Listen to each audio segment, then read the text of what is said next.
Olá, eu sou a professora Viviana Galimberti Arruc. Sejam bem-vindos à aula da Resposta Imune Inata, parte 1, do módulo Imunologia Básica. Nesse vídeo, nós vamos estudar a resposta imunológica inata, diferenciando suas células, suas barreiras, sua composição. Bom, por que estudamos imunologia? Por que precisamos entender a resposta imunológica? A resposta imunológica é aquela resposta que nosso organismo produz frente a algo estranho. Portanto, estudando imunologia, nós conseguimos entender os mecanismos de patogenicidade dos micro-organismos e, a partir daí, também desenvolver vacinas. Entendemos e conhecemos as doenças causadas pelo sistema imunológico, como as alergias e hipersensibilidades, a resposta autoimune, as imunodeficiências congênitas e também a rejeição a enxertos. E podemos manipular a ação desse sistema imunológico com a produção de imunossupressores, imunorreguladores e também imunobiológicos. Em relação às funções do sistema imunológico, a função mais importante do sistema imunológico é o reconhecimento do próprio. A partir desse reconhecimento, as nossas células podem nos defender contra micro-organismos infecciosos, também contra células tumorais e substâncias estranhas não infecciosas. A partir deste reconhecimento, também há a vigilância imunológica, ou seja, as células, uma vez ativadas contra micro-organismos, substâncias estranhas não infecciosas ou mesmo os tumores, guardam na memória, nos protegendo de novos ataques por esses agentes esquisitos ou estranhos. Para iniciar o estudo da resposta imunológica, nós precisamos entender que o nosso organismo é formado pelas chamadas barreiras inatas ou barreiras naturais, que estão localizadas nas portas de entrada. Essas barreiras são classificadas em barreiras mecânicas ou físicas, barreiras químicas e também barreiras microbianas. As barreiras mecânicas ou físicas são como, por exemplo, o espirro, a tosse, os movimentos ciliares, movimentos peristálticos, ou seja, barreiras que têm como função expulsar agentes estranhos. Entre as barreiras químicas localizadas nas portas de entrada, na pele e nas mucosas, nós temos o pH ácido do estômago, na pele e na mucosa, ácidos graxos, lisozimas, enzimas, o muco, que são agentes químicos que vão ter como função eliminar, destruir grande parte dos micro-organismos. E as barreiras microbianas são compostas pela nossa microbiota normal de corpo humano comensal. Ou seja, esses micro-organismos estão localizados em pontos estratégicos para competir por espaço, por nutrientes com outros micro-organismos e muitas vezes também liberando substâncias que vão matar esses micro-organismos invasores.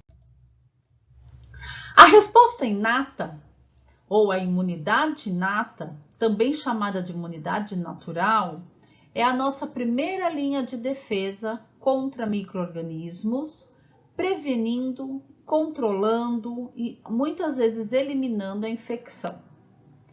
Esses mecanismos da resposta inata são filogeneticamente os mais antigos e eles conseguem discriminar o próprio do estranho, bem como células danificadas, células mortas do nosso organismo e também células invasoras, como as bactérias, as leveduras, parasitos. A imunidade inata é uma imunidade rápida, ela se inicia imediatamente após a infecção pois ela não depende da expansão clonal nem da diferenciação de células efetoras. Podemos dizer que os componentes da resposta inata são, entre eles, as células, os neutrófilos, eosinófilos, basófilos, monócitos, mastócitos, células NK e células dendríticas. Entre as proteínas ou fatores solúveis, nós temos as proteínas do sistema complemento e as citocinas. A imunidade inata tem a capacidade de discriminar o que é próprio do que é estranho, ou seja, self e não self. Portanto, há um reconhecimento de substâncias estranhas e a nossa defesa apenas contra o estranho.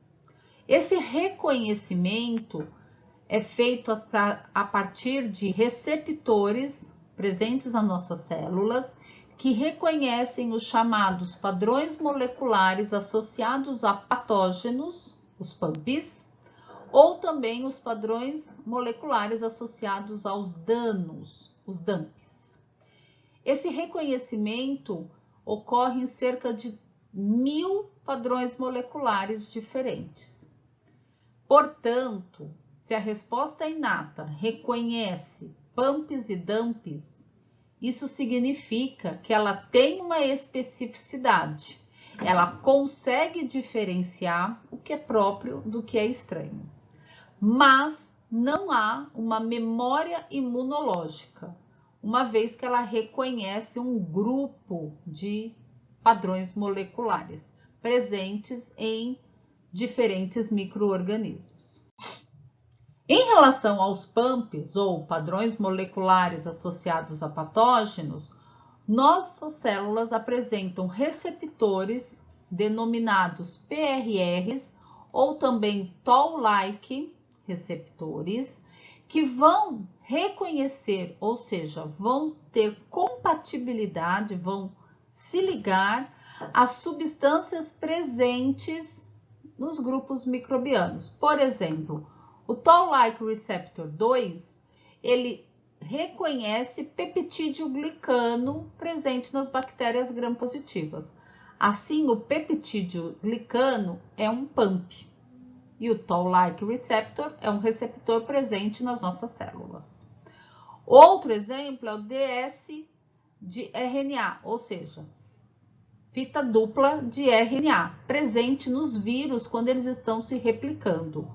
As nossas células têm um receptor chamado Toll-like 3, que se liga a esse PAMP viral.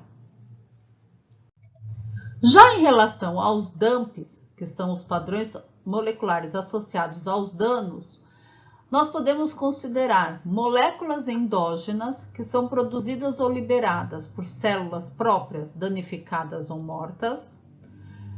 Também são considerados DAMPs, danos celulares que ocorrem nas nossas células, portanto, após uma infecção ou após uma lesão celular asséptica, como, por exemplo, a ação de um produto químico após uma queimadura, um trauma, ou mesmo quando há redução do suprimento sanguíneo. E também esses DAMPs, vale lembrar, eles não são liberados por células mortas por apoptose, uma vez que a apoptose é um mecanismo efetor de eliminação dessas células infectadas ou alteradas.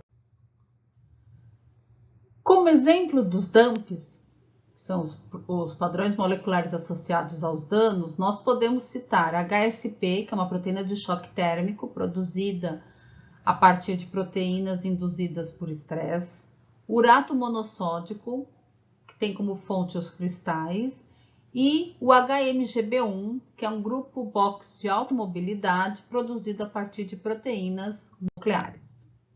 Em consequência da presença, portanto, dos PAMPs ou dos DAMPs, a ligação deles aos receptores presentes nas nossas células estimulam a liberação de citocinas ou quimiocinas pelas nossas células, iniciando o processo inflamatório com o recrutamento de células inflamatórias para o tecido injuriado ou lesionado. Bom, Que células são essas, né? Então, o nosso sistema imunológico, ele é formado por órgãos e células que fazem parte do chamado órgãos e células do sistema imune. Esses órgãos são divididos em dois tipos, segundo as suas funções para o organismo e para o sistema imunológico. Então, nós temos os órgãos linfáticos primários, onde fazem parte a medula óssea e o timo. E os órgãos linfáticos secundários, que são constituídos pelos linfonodos, o baço e os tecidos linfáticos associados a mucosas, o chamado malte. O malte pode ser dividido em 3 grandes grupos. O balte, que é o tecido associado à mucosa respiratória, iniciando na mucosa nasal e indo até os nossos pulmões. O tecido linfático associado à mucosa gastrointestinal é chamado de GALT, iniciando na mucosa oral e indo até o reto. E o tecido linfático associado a mucosas e pele, chamado SALT. Todos os órgãos linfáticos primários e órgãos linfáticos secundários, eles são interligados pela circulação linfática, sendo que os linfonodos estão distribuídos por todo o nosso organismo.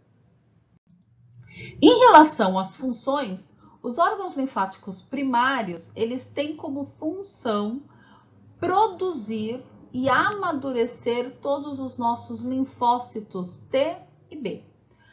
Produção ocorre na medula óssea e o amadurecimento significa que essas células vão passar por um aprendizado e uma seleção.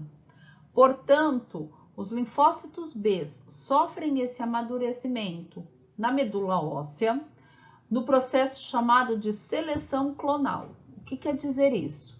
É na medula óssea que uma célula B vai ser selecionada, ou seja, entre todos os linfócitos B formados, vão sobreviver apenas aqueles que fizeram um receptor para algo que nós não temos no nosso organismo, ou seja, algo estranho. Todos aqueles LBs que na medula óssea reconhecerem uma proteína, uma substância do nosso organismo, vão entrar no processo de apoptose ou anergia. Já a educação tímica ocorre, portanto, no timo, dando origem aos linfócitos T CD4 e linfócitos T CD8. Portanto, a medula óssea produz os linfócitos. Esses linfócitos migram para o timo. Lá, produzem receptores que os classificam como T, que é o receptor CD3, e a partir daí, receptor CD4 e receptor TCD8. Após essa produção, eles começam a produzir os seus TCRs, receptores de célula T. Feito isso no timo, eles também vão ser selecionados. Isso quer dizer que eles vão passar pelo chamado educação tímica, ou seja, receptores de linfócito T, que se ligarem a proteínas próprias, entram em apoptose, sobrando as nossas células de defesa, que são os linfócitos T, que fizeram receptores para algo que nós não temos no nosso organismo. Selecionados os linfócitos B e processo de educação tímica feito, e isso acontece na nossa vida intrauterina ainda, essas células migram para os órgãos linfáticos secundários, onde eles vão ficar armazenados, esperando uma possível ativação específica. Portanto, os órgãos linfáticos secundários, linfonodos, baço e tecidos associados a mucosas, têm como função armazenar os linfócitos T e B virgens ou naives. Os linfonodos armazenam principalmente linfócitos T, enquanto baço e malte apresentam principalmente linfócitos B.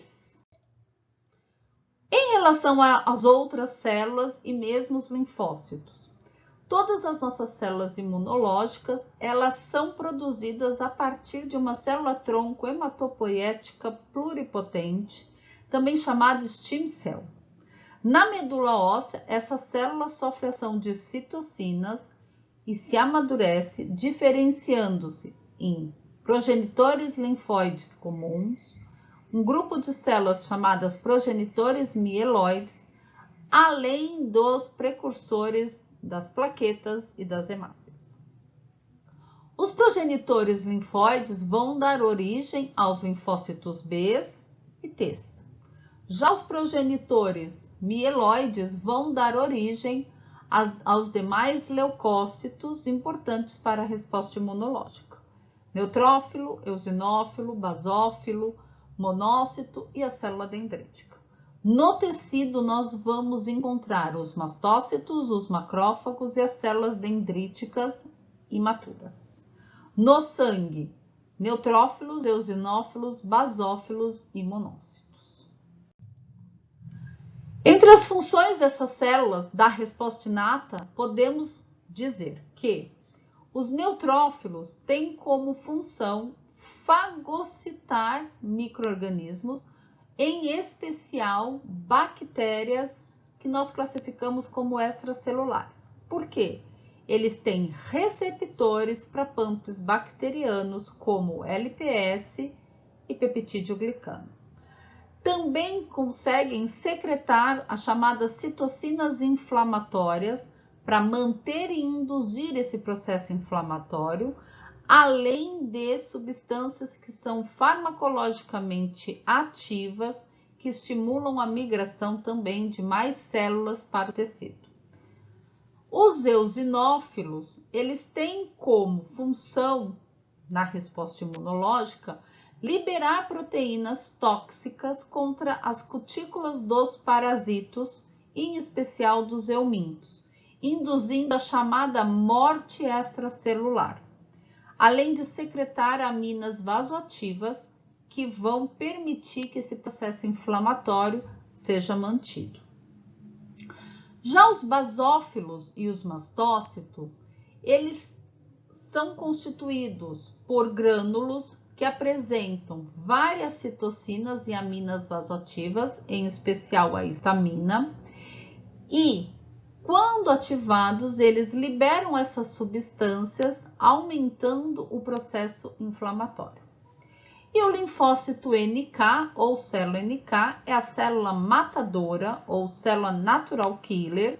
Ela tem uma ação citotóxica, induzindo a apoptose, ou seja, a morte das células do hospedeiro, modificadas ou alteradas, células essas tumorais ou células infectadas, porque ela libera substâncias citotóxicas como perforinas e granzimas do tipo B.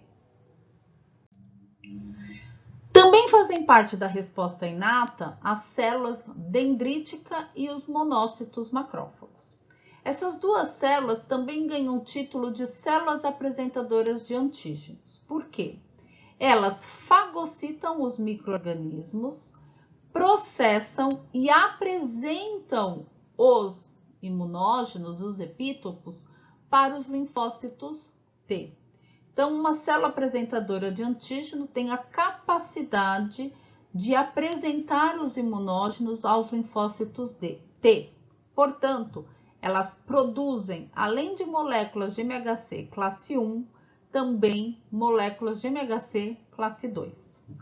A célula dendrítica é considerada a célula profissional de apresentação de antígenos, ou seja, célula profissional APC, porque ela consegue estimular os linfócitos TCD4 e linfócitos TCD8 virgens, que estão nos órgãos linfáticos secundários, e por ter várias ramificações na sua superfície, ela consegue reter patógenos íntegros, apresentando-os para os linfócitos B.